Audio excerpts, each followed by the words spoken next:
নমস্কার বন্ধুরা, আমি মৌসুমী। আমার বয়স এখন ২৭। আজ আমি যে গল্পটা আপনাদের সাথে শেয়ার করতে যাচ্ছি সেটা আমার নিজের জীবনের এমন এক গোপন অধ্যায় যা আমি আজ পর্যন্ত কাউকে বলতে পারিনি। এটা এমন এক সম্পর্কের গল্প যা সমাজের চোখে পাপ, কিন্তু আবেগের কাছে আমি হেরে গিয়েছিলাম। গল্পটা শুরু করার আগে আপনাদের কাছে একটা ছোট্ট অনুরোধ।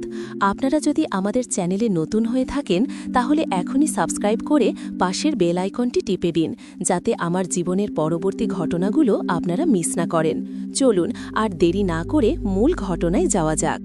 আমার বিয়ে হয়েছে আজ প্রায় ৫ বছর। আমার স্বামী রাশেদ, পেশায় একজন ব্যাংকার। মানুষ হিসেবে ও ভীষণ ভালো, কিন্তু সমস্যা হলো ওর সময় নিয়ে। সকাল ৮টায় বেরিয়ে যায় আর ফিরতে ফিরতে রাত ১০টা-১১টা। ক্লান্ত হয়ে ফিরে খেয়ে দেই ঘুম। বিয়ের প্রথম ২-১ বছর আমাদের সম্পর্কটা খুব রঙিন ছিল, কিন্তু আস্তে আস্তে কাজের চাপে রাশেদ যেন রোবট হয়ে গেল। আমি সারাদিন বাসায় একা।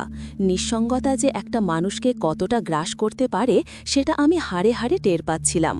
আমাদের বাসাটা বেশ বড়, কিন্তু মানুষ মাত্র ২ জন। মাঝে মাঝে মনে হতো এই ৪ দেয়াল আমাকে গিলে খেতে আসছে। ঠিক সেই সময় আমাদের বাসায় এলো তানভীর। তানভীর হলো রাশেদের দূর সম্পর্কের খালাত ভাই।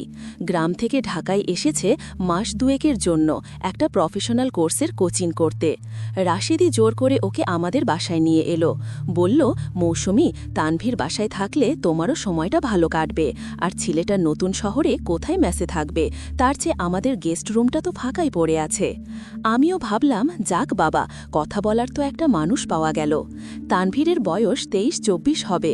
সুঠাম লম্বা গড়ন, কথা বলে খুব গুছিয়ে। প্রথম কয়েকটা দিন ও খুব লাজুক ছিল। আমাকে ভাবি বলে ডাকত আর খুব নিচু স্বরে কথা বলতো। আমিও ওকে নিজের ছোট ভাইয়ের মতোই দেখতাম। সকালে নাস্তা দেওয়া, ওর কাপড় চোপড় গুছিয়ে দেওয়া, এসব করতে করতে কখন যে আমাদের মধ্যে একটা সহজ সম্পর্ক তৈরি হয়ে গেল বুঝতেই পারলাম না। ঘটনার মোড় ঘুরতে শুরু করল তানভীর আসার ৩ সপ্তাহ পর থেকে। রাশেদ অফিসের ট্যুরে ৩ দিনের জন্য চট্টগ্রাম গেল। বাসায় শুধু আমি আর তানভীর। প্রথম দিনটা স্বাভাবিকভাবেই কাটল, কিন্তু দ্বিতীয় দিন বিকেলে আকাশ কালো করে প্রচণ্ড বৃষ্টি শুরু হল। লোডশেডিং হয়ে পুরো এলাকা অন্ধকার। আমি ড্রয়িং রুমে মোমবাতি জ্বালাতে গেলাম। হঠাৎ বিদ্যুৎ চমকালো আর আমি ভয়ে একটু কেঁপে উঠলাম। ঠিক তখনই অনুভব করলাম আমার পেছনে কেউ একজন দাঁড়িয়ে আছে। আমি চমকে ঘুরে তাকাতেই দেখলাম তানভীর। মোমবাতির আধো আলোয় ওর চোখের চাহনিটা কেমন যেন অন্যরকম লাগছিল। ও আমার দিকে একদৃষ্টে তাকিয়েছিল। আমি একটু অপ্রস্তুত হয়ে বললাম, তানভীর, তুমি এখানে? আমি ভয় পেয়ে গিয়েছিলাম। তানভীর কোনো কথা বলল না, শুধু ধীর পায়ে আমার দিকে এগিয়ে এলো। ওর চোখে মুখে এমন কিছু ছিল যা আমাকে নড়তে দিচ্ছিল না। ও আমার একদম কাছে এসে দাঁড়ালো, এতটাই কাছে যে ওর নিঃশ্বাসের শব্দ আমি শুনতে পাচ্ছিলাম। বাইরে তখনও মুষলধারে বৃষ্টি হচ্ছে। ও ফিসফিস করে বলল, ভাবি, ভাইয়া তোমাকে খুব ভালোবাসে, তাই না? আমি অবাক হয়ে বললাম, হঠাৎ এ কথা কেন? ও একটু বাঁকা হাসল, তারপর বলল, ভালোবাসলে তোমাকে এভাবে একা ফেলে রেখে যেত না। তোমার মতো একজন নারীকে কি অবহেলা করা যায়? ওর কথাগুলো আমার বুকে গিয়ে বিঁধল, কারণ এটাই তো আমার মনের কথা। আমি কিছু বলার আগেই তানভীর আমার হাতটা ধরল। ওর হাতের স্পর্শে আমার পুরো শরীরে যেন একটা বিদ্যুতের ঢেউ খেলে গেল। সামাজিকভাবে আমার হাতটা ছাড়িয়ে নেওয়া উচিত ছিল, কিন্তু অদ্ভুত এক ভালো লাগায় আমি অবশ হয়ে গিয়েছিলাম। ও আমার হাতটা নিজের বুকের কাছে নিয়ে গেল। আমি অনুভব করলাম ওর হৃদস্পন্দন কতটা দ্রুত চলছে।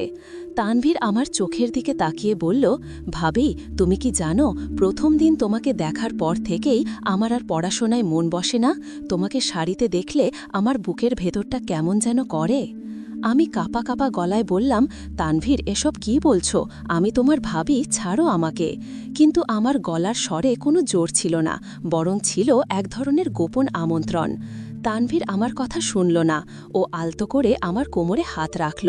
মোমবাতির আলো আধারিতে ওর স্পর্শ আমাকে পাগল করে দিচ্ছিল। আমি নিজের ওপর নিয়ন্ত্রণ হারিয়ে ফেলছিলাম। ও আমাকে নিজের দিকে টান দিল। আমাদের শরীরের মাঝখানের দূরত্বটুকু নিমিষেই শেষ হয়ে গেল। ওর শরীরের উষ্ণতা আমার শরীরে মিশে যাচ্ছিল। আমি চোখ বন্ধ করে ফেললাম। তানভীর আমার কানের কাছে মুখ এনে ফিসফিস করে বলল, আজ রাতে কেউ নেই ভাবি, কেউ জানবে না, শুধু তুমি আর আমি। কথাটা শেষ করেই ও আমার ঘাড়ে আলতো করে ঠোঁট ছোঁয়ালো। আমার সারা শরীর শিউরে উঠল। মনে হলো এতদিন ধরে জমানো তৃষ্ণা যেন আজ বাঁধ ভেঙে বেরিয়ে আসতে চাইছে। আমি আর নিজেকে ধরে রাখতে পারলাম না। আমার হাত দুটো ওর পিঠের ওপর চলে গেল। আমি ওকে নিজের সাথে আরও শক্ত করে জড়িয়ে ধরলাম। ও আমার চিবুকটা ধরে মুখটা তুলে ধরল। তারপর ওর ঠোঁট আমার ঠোঁটের ওপর নামিয়ে আনল। সেদিনের সেই বৃষ্টি ভেজা রাতে আমাদের মধ্যে আর কোনো দেওয়াল ছিল না।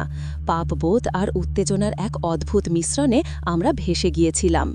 তানভীরের প্রতিটি স্পর্শে আমি যেন নতুন করে নিজেকে আবিষ্কার করছিলাম। ও যখন আমার শাড়ির আঁচলটা সরিয়ে আমার অনাবৃত শরীরে হাত বুলিয়ে দিচ্ছিল, তখন আমার মনে হচ্ছিল আমি যেন কোনো ভোরের মধ্যে আছি।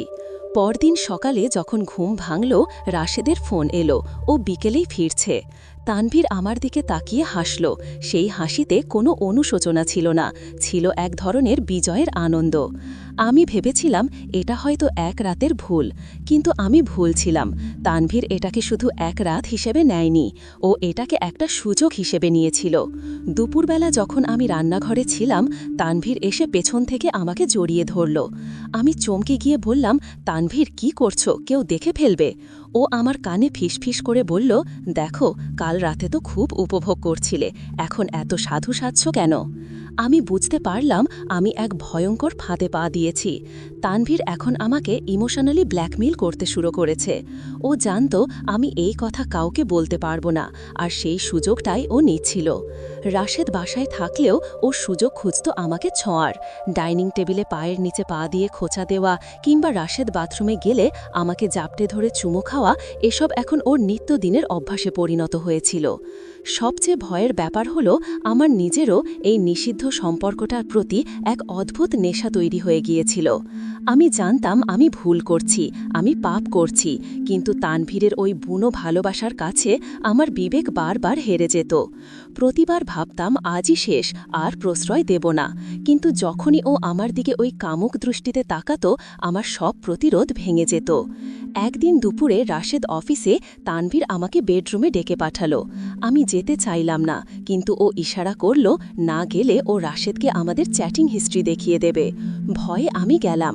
রুমে ঢোকার সাথে সাথেই ও দরজাটা লক করে দিল। আমাকে বিছানায় ধাক্কা দিয়ে ফেলে দিয়ে ও আমার ওপর উঠে এলো। ওর চোখের দিকে তাকিয়ে আমি বুঝলাম আমি আজ শুধু ওর খেলার পুতুল। ও আমার কানের লতিতে কামড় দিয়ে বলল, তুমি শুধু আমার ভাবি নও, তুমি আমার নেশা, আর এই নেশা আমি কিছুতেই ছাড়ব না। এভাবেই চলছে আমার জীবন। একদিকে রাশেদের প্রতি অপরাধ বোধ, অন্যদিকে তানভীরের সাথে এই নিষিদ্ধ সম্পর্কের উত্তেজনা আর ভয়। আমি জানি না এই গল্পের শেষ কোথায়। আমি কি পারবো এই জাল থেকে বেরিয়ে আসতে, নাকি এই গোপন সম্পর্কই একদিন আমার সাজানো সংসার তছনছ করে দেবে? বন্ধুরা, আমার এই পরিস্থিতি নিয়ে আপনারা কি ভাবছেন? আমার কি উচিত তানভীরের কথা রাশেদকে খুলে বলা, নাকি চুপচাপ সহ্য করে যাওয়া? কমেন্ট করে আপনাদের মতামত অবশ্যই জানাবেন। আজকের মতো এখানেই শেষ করছি। খুব শীঘ্রই আসব পরের পর্ব নিয়ে।